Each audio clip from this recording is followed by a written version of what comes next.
At 0517 local time, the USS Gravely's forward gun mount shudders to life. Steel shifts, crewmen freeze mid-step. Above the Caribbean, the destroyer's combat net erupts with a single phrase. Condition 3. Set and man all key stations. Nobody needs an explanation. 3 unidentified surface contacts are closing fast from the southwest, their speed rising, the formation tightening. The call signs flicker on the tactical screen. Sierra, 1, 2, 3. Flag of origin, Venezuela. On the bridge, the captain doesn't raise his voice.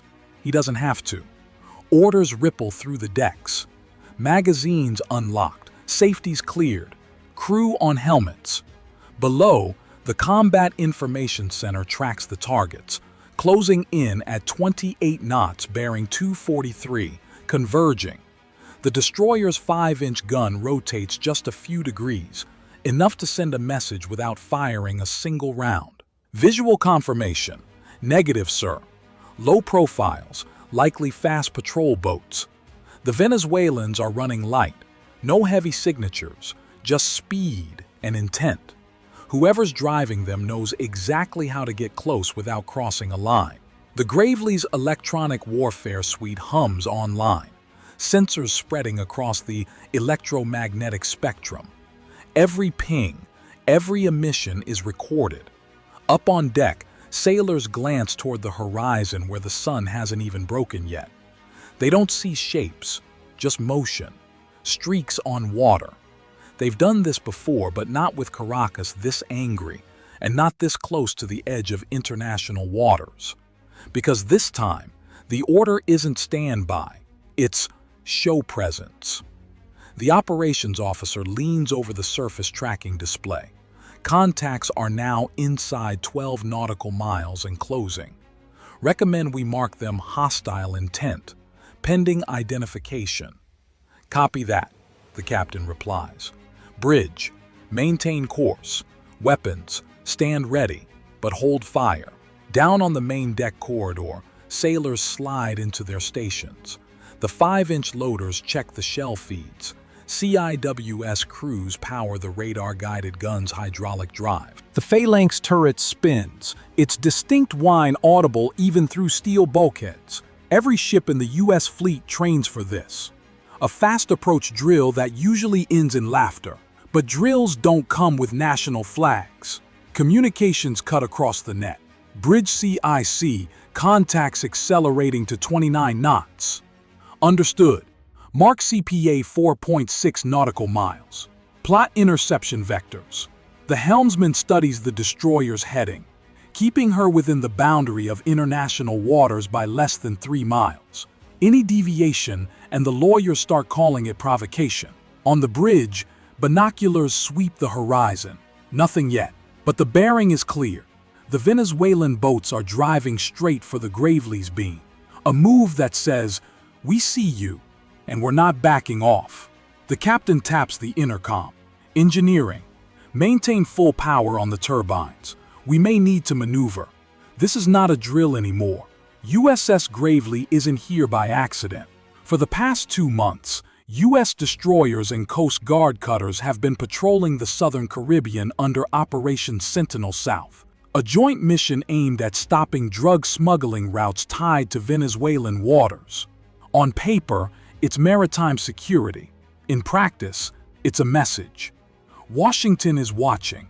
Just 4 days earlier, U.S. Navy helicopters had intercepted 2 speedboats suspected of trafficking weapons and narcotics toward Curacao. One was sunk after it ignored repeated warnings. Caracas called it an act of aggression.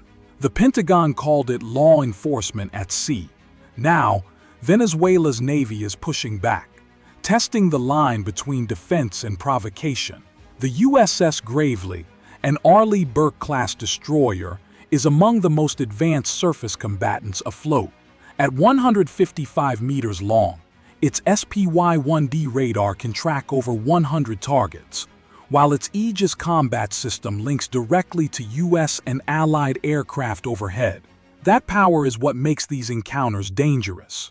One misunderstanding and the escalation curve is almost vertical. The Venezuelan patrol craft likely belonged to the Guaycaipuro class. Fast, lightly armed, and ideal for harassment missions. They're not designed to win a fight. They're designed to make one happen.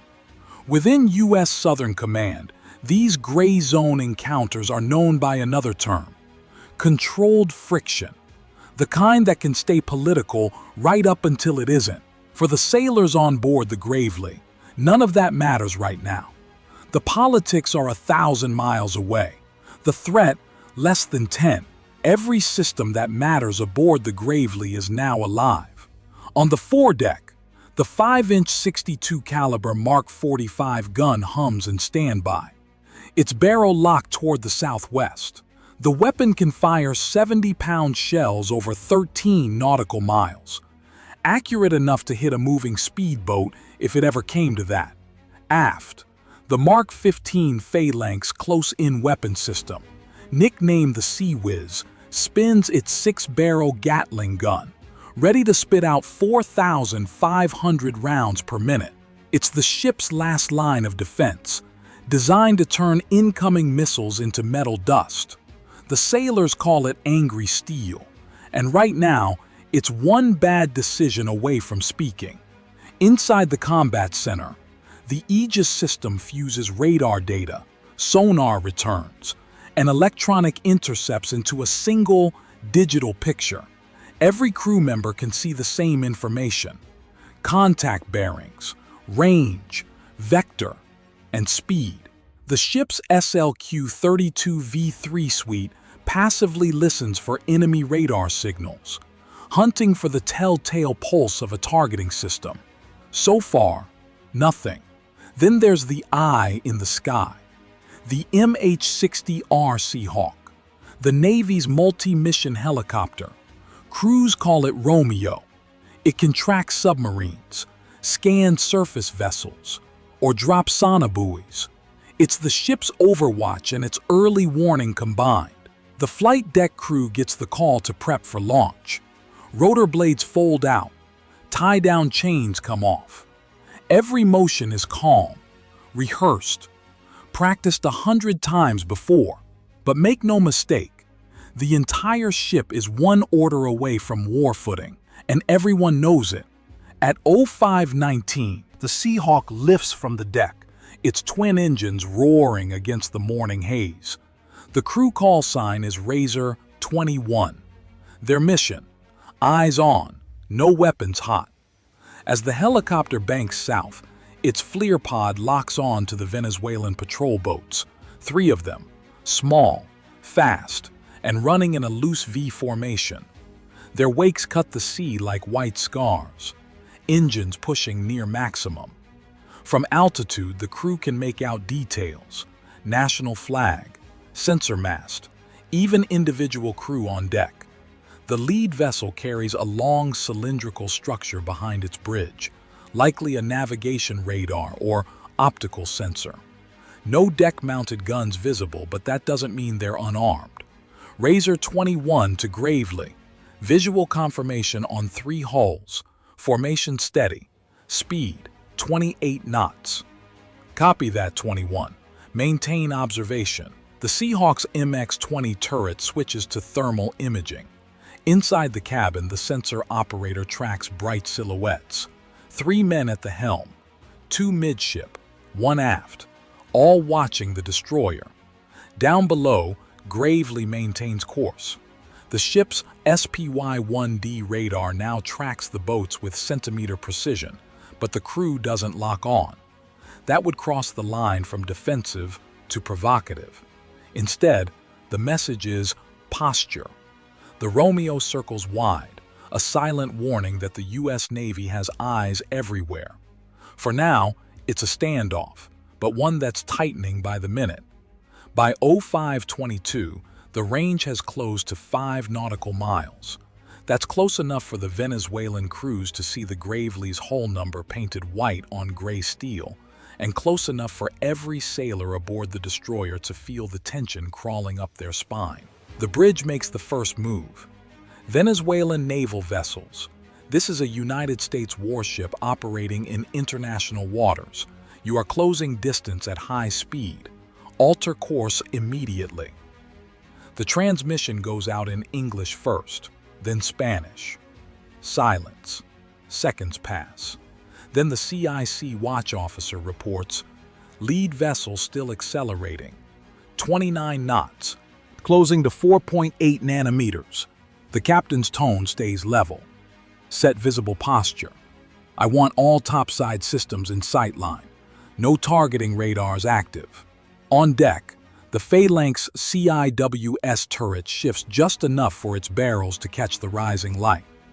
The 5-inch gun locks in traverse, visible from the Venezuelan helmsman's perspective. The message is clear.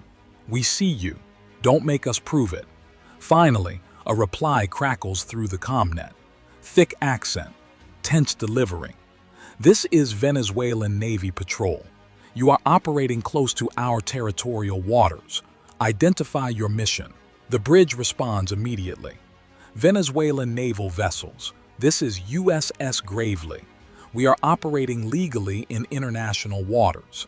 Maintain safe separation. The boats slow slightly from 28 knots down to 20, but hold formation, now shadowing the destroyer's starboard beam at 3.6 nautical miles. It's a dance, measured, deliberate, and dangerously close to the edge. Every sailor aboard knows the unspoken rule. It's easier to start a war than it is to explain one. That's why the rules of engagement, the ROE, are carved into every commander's mind. Under U.S. Navy policy, a ship may only use force if it faces a demonstrable hostile act or a clear hostile intent. A fast approach doesn't qualify. Even a radar lock-on might not, unless it's paired with a weapon signature. So Gravely holds steady. Her radar tracks, her cameras roll, but her missile cells stay sealed. What complicates this moment is geography. The destroyer is operating 14 nautical miles off the Venezuelan coast. International waters, but close enough for political theater.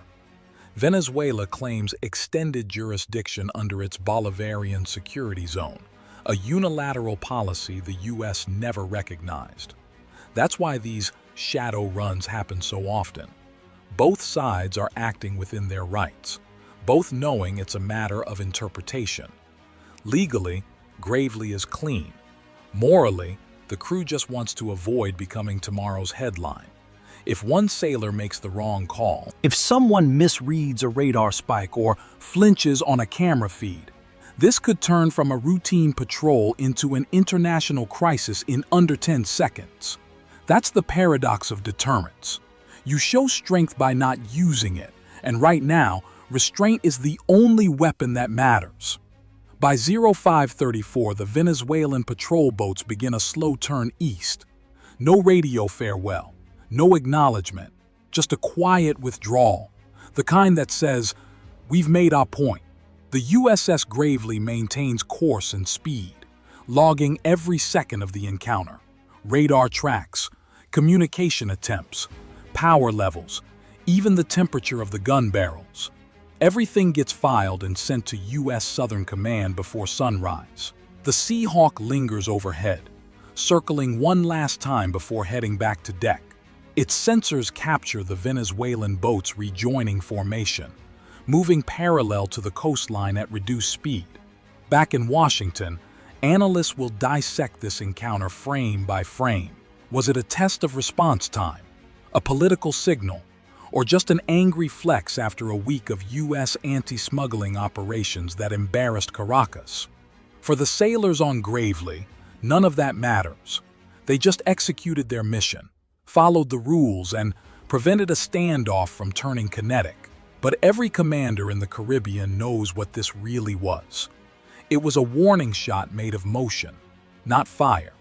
And the next time those boats appear on radar, they might not turn away so easily. This wasn't an attack. It wasn't an accident. It was a message. Clear, deliberate, and impossible to ignore. Venezuelan patrol boats don't just drift into a U.S. destroyer's path by chance. Every move out here carries meaning, and every response, or the lack of one, rewrites the balance in the Caribbean. Next time, maybe someone gets a little too close, maybe someone blinks first, or maybe this quiet chess game finally turns into something louder. So, here's the question for you. If you were in command of the Gravely that morning, would you have held your fire or would you have shown force? Drop your answer in the comments, and you'll be helping us bring more true maritime stories to the surface. Just head on back to our channel page and get on board by clicking join. Fair winds, sailors. And remember, coffee tastes better after a near incident. I'll see you in the next one.